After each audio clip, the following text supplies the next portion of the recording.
And now I'm going to welcome our jury back and turn it over to them for their decision. So we are actually gonna give a little feedback to each group based on the juror that got to the lead juror. So we'll kick it off. We're gonna go in order. Indigo is first, and so we'll kick it over to Miranda. Hi, everybody. I'm Miranda. I'm the Arts and Culture Program Manager for Atlanta Beltline.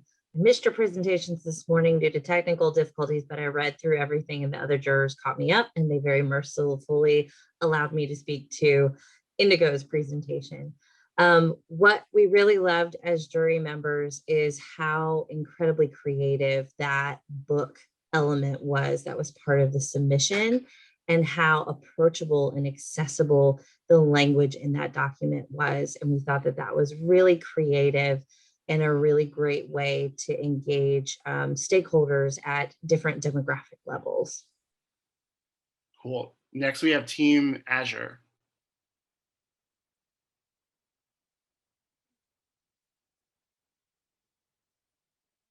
I think that was Doreen. Okay, I'm sorry. Had to go down 2 flights of stairs. Okay, so Azure. We felt as we talked that your presentation was extremely detailed. It hit all of the bullet points on the rubric and the assignment that you were to do. You had a draft ordinance. That was pretty impressive. You identified a really clear funding stream that was very specific. And, and then in the questioning, you were able to share how you would go about addressing that funding stream. The elements of design were really laid out really well. The alley sky and the I can't remember the names of the other ones. I just remember alley sky at how impressive that was. So thank you so much. I can't wait to go to Tucker and see all the wonderful things. Thank you so much, Doreen. For Team Pink, we have Shanequa. Team Pink, I thought you guys were absolutely amazing, and all of us on the panel did as well. One of the things we applaud you for was your inclusion of mental health and the way that you were engaging in allowing the community to claim ownership of space and its permanence, and the way that you were looking to intentionally heal the community from the devastation of this past year. And for that, we absolutely commend you. Thank you. Team Scarlet, I had Team Scarlet. So the jurors, we loved the inclusion of expressive artists and therapy into the project. We thought that your process for community engagement was extremely well thought out, and that it felt scalable and something in easy to replicable to different communities across the state. So great job. Next we have Team Seafoam, who is Dorian. Yes, it's me. So you all pulled us all in with Maslow's hierarchy of needs and utilizing that as a tool to kind of determine the humanity of a bus stop or bus shelter. And that was just really, really powerful. As were your before and after pictures of the bus stop, that it was just a completely different looking place with that lovely bus stop you included.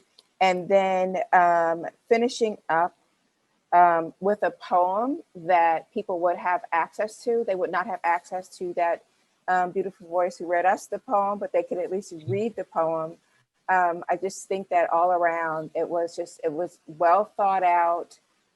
It hit all the spots you want to hit with the community that you want to be making the decisions. And it was just a really lovely presentation. Thank you. And finally, for Team Shamrock, we have Councilman Farokhi. Thank you, Josh. So Team Shamrock, I think all of us on the juror at the juror table were really struck by two things. One was the intentionality of the route you chose the two routes you chose to focus on, kind of this really the kind of moral heartbeat of our city and state, kind of the Carter Center and the King Center, and there's a certain kind of moral obligation and permission that a bus route between those two lanes. And so I think framing it along those two bus lines was really powerful. And the work you did to actually get on a bus and ride it and look at the individual bus stops was really compelling and gave, I think, all of us a sense of like what exactly is possible here and what our obligation is. And then the other thing I think that struck us was the deep commitment to diversity and inclusion and how we think about what a bus stop can be and should be for individuals, both who may live in a community, but also could be arriving in a community, whether it's for a medical appointment or to visit a friend. And so thinking about that in kind of historical context, present context, what we want people to feel when they walk up to a bus stop and what we wanted to say about our city was really, I think, articulated well in y'all's presentation. Thank you so much. All right, so now the moment that you've all been waiting for, the winner. I've been handed the envelope, and I'll read it now. Drum roll, drum roll. Yes, drum roll, please. All right, so we think the team that stood out the most and really put forward the strongest proposal was Team Seafoam. So congratulations to Deanna, Hank, Jacqueline, Liz, Sherry, and Tinashe. Congratulations. You've won the admiration and respect of your peers.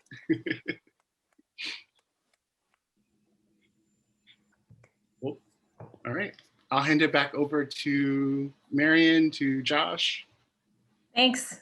Cool. Thank you, Josh. And thank you to our jurors for bringing your experience and your expertise that added so much depth and thoughtfulness to our program. And I know that we will all be taking more away from this with your input. And to add to the, I need another drum roll, please, because I wanted to announce the audience favorite. So this year, taking it all home is Team Seafoam. So thank you, team. Again, it's very well deserved.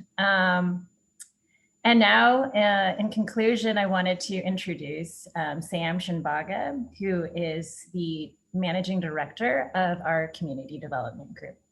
So Sam, it's all you. Thanks, Marianne, and thanks everyone.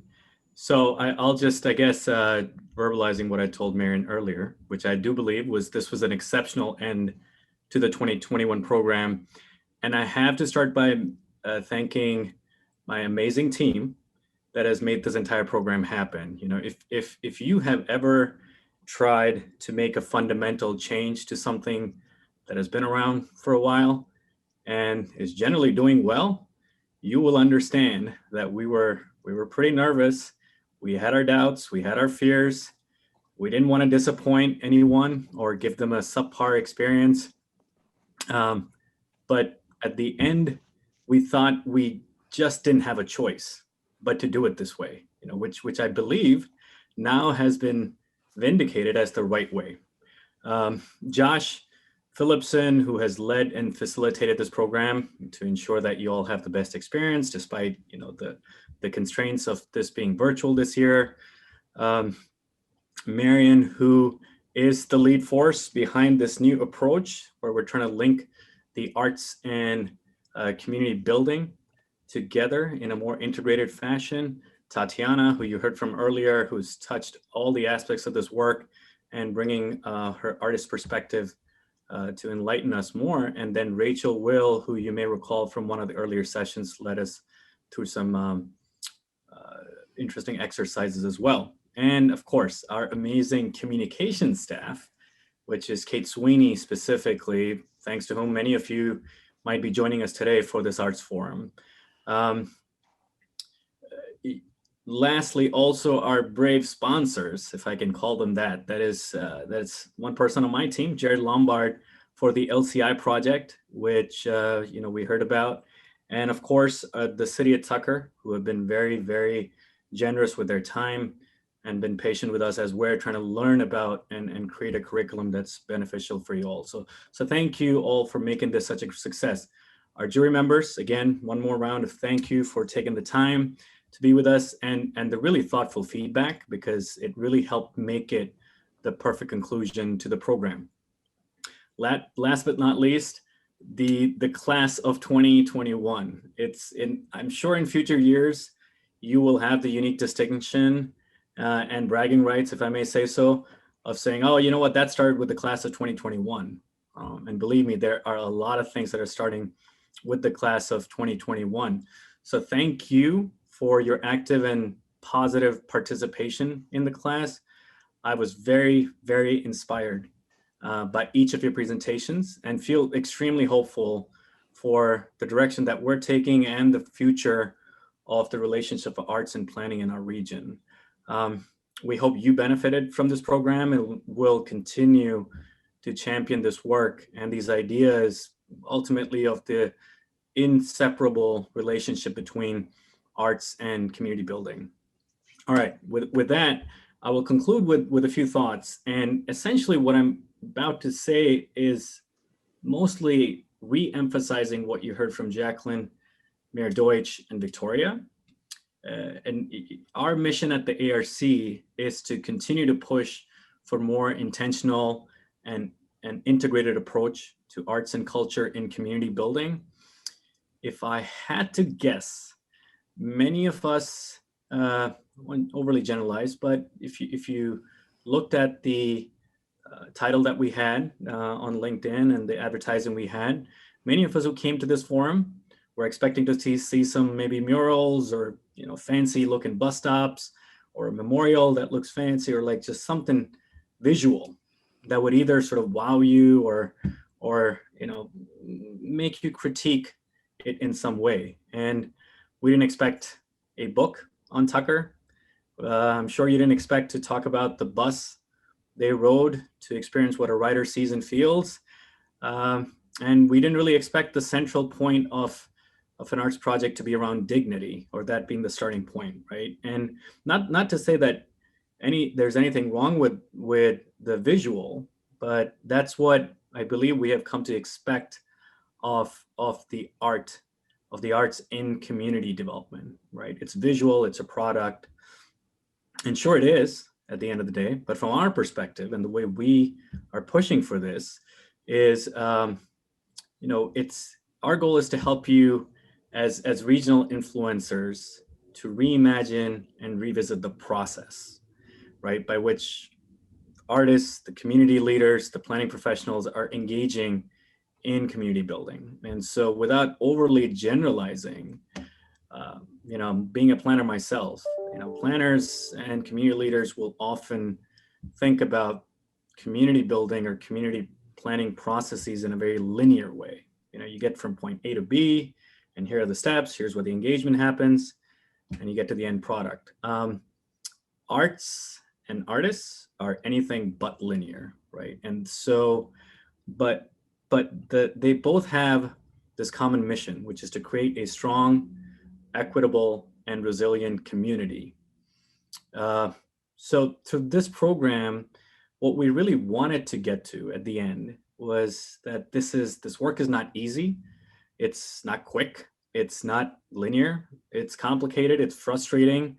It's challenging. But guess what? At the end of it, if you're able to figure out a way to make it work, the result is a lot more impactful and it is a lot more long lasting, right? And it goes beyond the visual. Now, I will say this is exactly what this class has proved. And I'm very, very happy to say that. And we're going to continue to do that, not just through ALMA, but through all our program areas. But the one ask I'm going to have of you as you're graduating from this class is take the same challenge to your community, take the same challenge to your work, the things that you're influencing and you're participating in, and look at it the same way. We just can't, as ARC or as community development staff, do this on our own. We really need you to build the region's capacity to think differently. So I'll stop there. I'll close out the forum. Please do look out for an update on the next ALMA forum, which is going to be on the next ALMA program, which is going to come up sometime in late summer or early fall. The update is. Again, thanks for being with us today, and you all have a great rest of the week. And I think that's the end of it. Thanks, everyone.